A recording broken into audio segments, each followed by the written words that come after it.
Shalom. Salam damai sejahtera buat semua anak-anak Tuhan.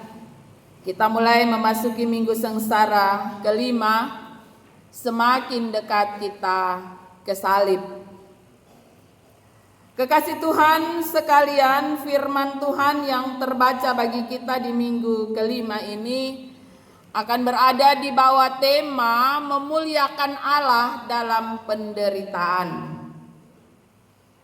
Ayat 23, ayat sebelum perikop bacaan kita, menyampaikan kepada kita pernyataan Yesus bahwa telah tiba saatnya anak manusia dimuliakan. Ini sangat kontra sekali dengan peristiwa yang telah dan akan menyambut Yesus memasuki Yerusalem. Jadi pernyataan Yesus yang terbaca bagi kita ini adalah pernyataan setelah Yesus memasuki Yerusalem dan Yesus sedang menyongsong kematiannya. Catatan pembukaan ini menjawab pertanyaan dan pernyataan Filipus dan Andreas yang membawa orang Yunani untuk berjumpa dengan Yesus. Jadi itu minggu perayaan Paskah, sehingga semua orang Yahudi diaspora mengambil kesempatan untuk berkumpul di hari raya besar itu. Kita dapat membaca itu ketika Yesus memasuki Yerusalem, ada banyak sekali orang berseru, Hosiana, diberkatilah dia yang datang dalam nama Tuhan. Kemungkinan besar orang-orang Yunani ini juga adalah orang-orang yang datang ke Yerusalem untuk kepentingan perayaan.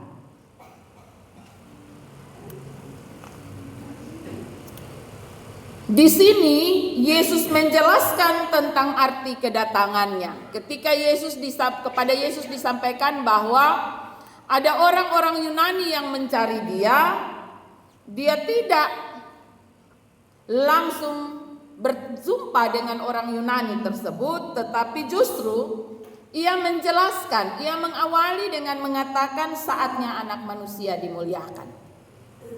Ini mau menyampaikan bahwa akan tiba saatnya ketika peristiwa penyaliban itu terjadi, kematian itu terjadi, kemuliaan Allah dinyatakan, dan banyak orang akan mengambil keputusan untuk percaya kepadanya. Karena itu Yesus menjelaskan tentang mengapa ia datang ke dunia. Ayat 24 menyatakan kepada kita tentang visinya, tentang makna dari kematiannya bagi dunia. Hanya oleh kematiannya kemurahan Allah berlaku. Karena itu ia memberi metafora tentang biji gandum.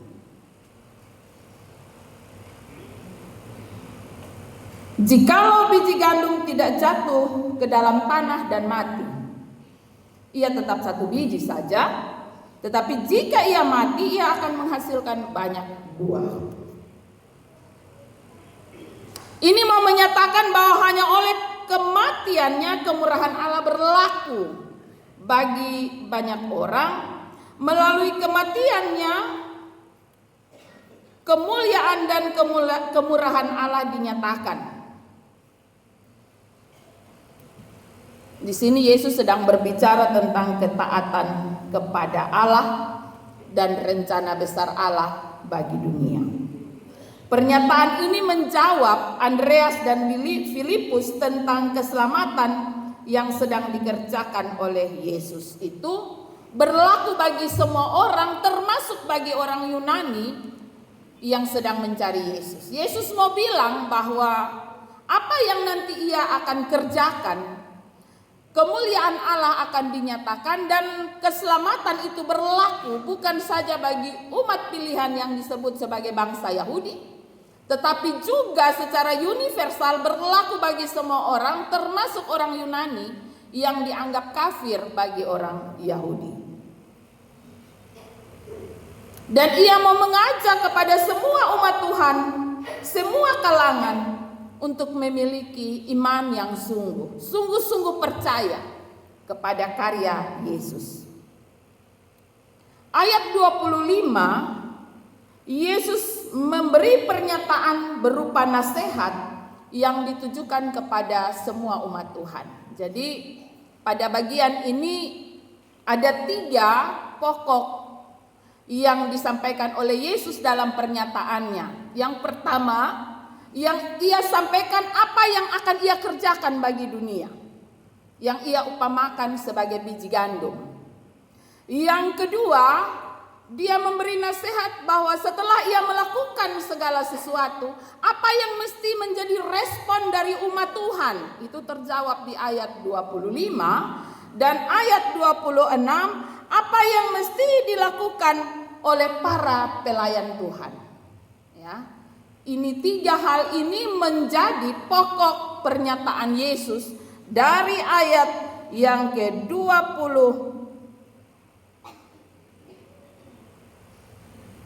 25, 26. Saudara-saudaraku yang kekasih, di ayat 25 Yesus memberi nasihat tentang arti hidup manusia.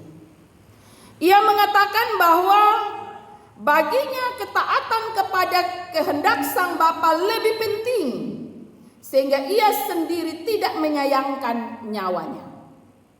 Ya. Dan oleh karena itu ia mengatakan dalam bagian ini bahwa kita dalam kehidupan kita diminta untuk tunduk dan taat secara serius, sungguh-sungguh kepada Sang Bapa. Sama seperti yang telah dia lakukan. Karena siapa yang tidak mencintai nyawanya, ia akan memeliharanya untuk hidup yang kekal. Terkadang dalam pergumulan di dunia, dalam kehidupan kita kan biasa mengatakan masing-masing cari selamat. Ya, kalau ada soal. Kita berjuang untuk mempertahankan nyawa sampai akhirnya kita lupa bahwa nyawa ini adalah pemberian dan milik Tuhan. Dan dalam upaya-upaya tersebut, terkadang kita membelakangi Tuhan karena mencintai nyawa kita. Ketika kita terjepit, kita berusaha menyelamatkan nyawa kita dengan membelakangi Tuhan. Dan karena itu nasihat ini Tuhan tujukan kepada semua umat Tuhan, bagaimana orang percaya harus hidup. Ayat 26. Nasihat ini lebih serius Yesus tujukan kepada para pelayan Tuhan. Barang siapa melayani aku, ia harus mengikuti aku. Harus mengikuti aku. Di mana aku berada, di situ pelayanku pun akan berada. Pelayanan adalah bagian dari tanggung jawab. Pelayanan adalah bagian dari kepercayaan, amanat yang Tuhan beri. Karena itu ketika seorang pelayan mendapatkan tanggung jawab tersebut, Yesus mengatakan ia harus mengikuti aku. Itulah keteladanan yang mesti dilakukan dan itulah komitmen yang mesti dibangun di tengah-tengah tantangan-tantangan pelayanan. Para pelayan sering diperhadapkan dengan berbagai tantangan kehidupan yang tidak mudah. Ditolak, difitnah, tidak didengar, tidak dipedulikan, dan lain-lain. Di minggu sengsara yang kelima ini Yesus mengajak kita untuk melihat pada keteladanannya di dalam melayani. Bagaimana dengan segala kerendahan hati ia selalu setia dalam pelayanan, tapi tanpa mengenal lelah, apalagi bersungut-sungut. Ya. Karena itu di ayat 27 setelah dia memberi nasihat kepada para pelayan, dia bilang, jiwaku terharu.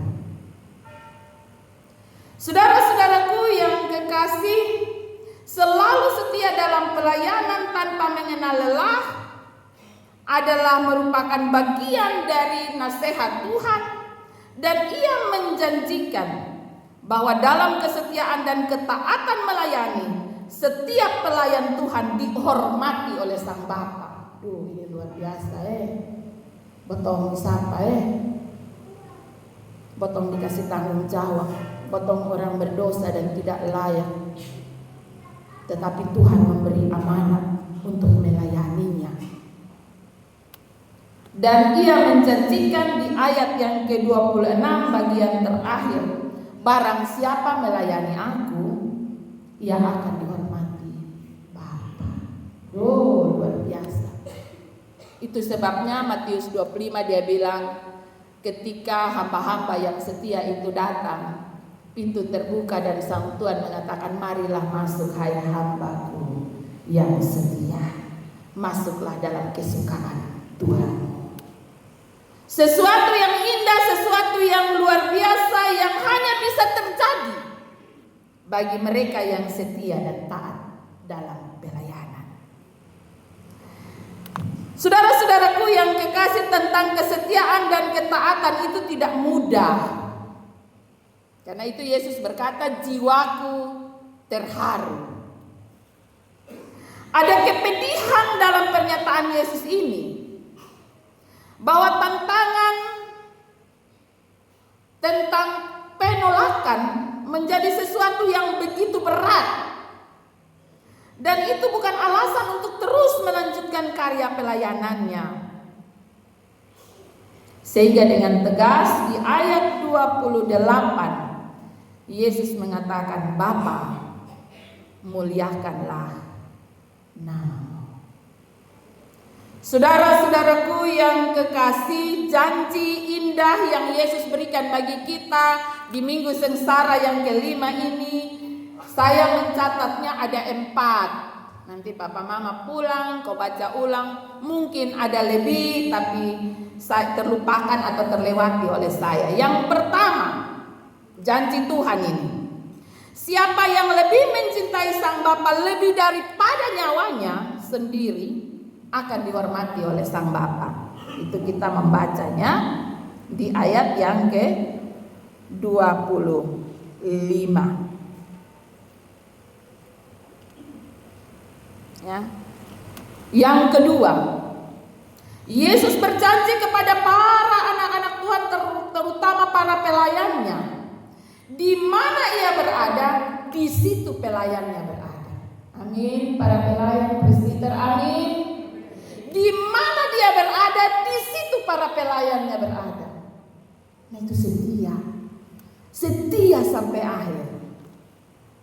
Yang ketiga, barang siapa yang setia, ia akan dihormati Sang Bapa, mendapat tempat yang layak. Ya, orang yang dihormati itu kan dia pun tempat tersendiri toh.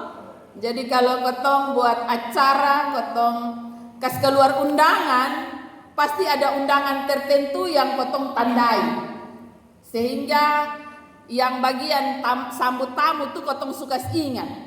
Kalau bab tua datang, lu arahkan dia pun tampak ada di sini. Bab tua kalau dari sana datang, lu perhatikan babai, lu yang kenal toh. Jadi kalau bab tua sudah datang, bab tua sudah datang, dia pun tampak ada di sini.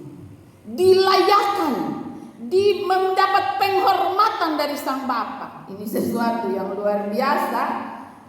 Padahal seringkali ya tahun depan ini 2027 kita mulai lagi dengan penjaringan, pemilihan. Sen boleh tolak toh. Ya, firman Tuhan hari ini memberikan jaminan itu kepada saya dan saudara. Siapa yang memberi diri untuk melayani dia, ia dihormati. Ia mendapat tempat yang layak. Asal setia, asal taat sampai selesai. Ayat 32 menjadi janji yang keempat. Ketika aku ditinggikan, aku akan menarik semua orang datang kepadaku. Saudara-saudaraku yang kekasih, ini sesuatu janji yang berlaku bagi saya dan saudara. Di ayat 32, apabila aku ditinggikan dari bumi, aku akan menarik semua orang yang datang kepadaku. Yang ditarik Tuhan siapa? Orang yang datang, bukan orang yang duduk menonton sah, bukan orang yang jauh, tapi orang yang terus berjalan maju, orang yang datang, itu yang akan ditarik oleh Tuhan. Dan janji itu berlaku bagi semua kita. Saudara-saudaraku yang kekasih, iman atau percaya menjadi terang yang akan menerangi jalan orang percaya dan akan terus menolong orang percaya menjalani hari-hari mereka. Setiap orang percaya dan setiap orang yang setia pada imannya disebut sebagai anak-anak terang. Itu sebabnya tadi saya bilang dengan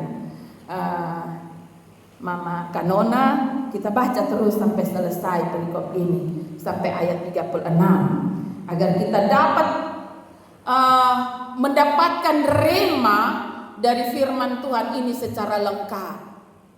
Ia mengatakan dalam bacaan ini tentang orang-orang terang, anak-anak terang. Ketika kita ada dalam iman yang sungguh, ketika kita ada dalam kesetiaan dan ketaatan, maka kita disebut anak-anak terang. Maka meskipun kegelapan ada di depan kita, terang yang ada pada kita akan menuntun perjalanan kita. Kita tidak akan tergoda, apalagi terjerumus dalam gelap yang seringkali menghadang jalan hidup kita. Yesus telah membuktikan bahwa dengan melayani dalam ketaatan, menjalani penderitaannya, di situ kemuliaan Allah dinyatakan.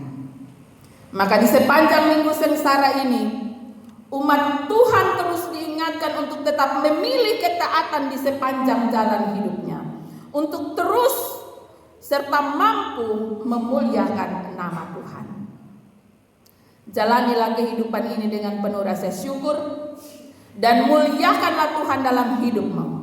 Tetaplah setia, karena Tuhan kita adalah Allah yang setia. Muliakanlah Tuhan dalam ketaatan dan kesetiaan. Amin.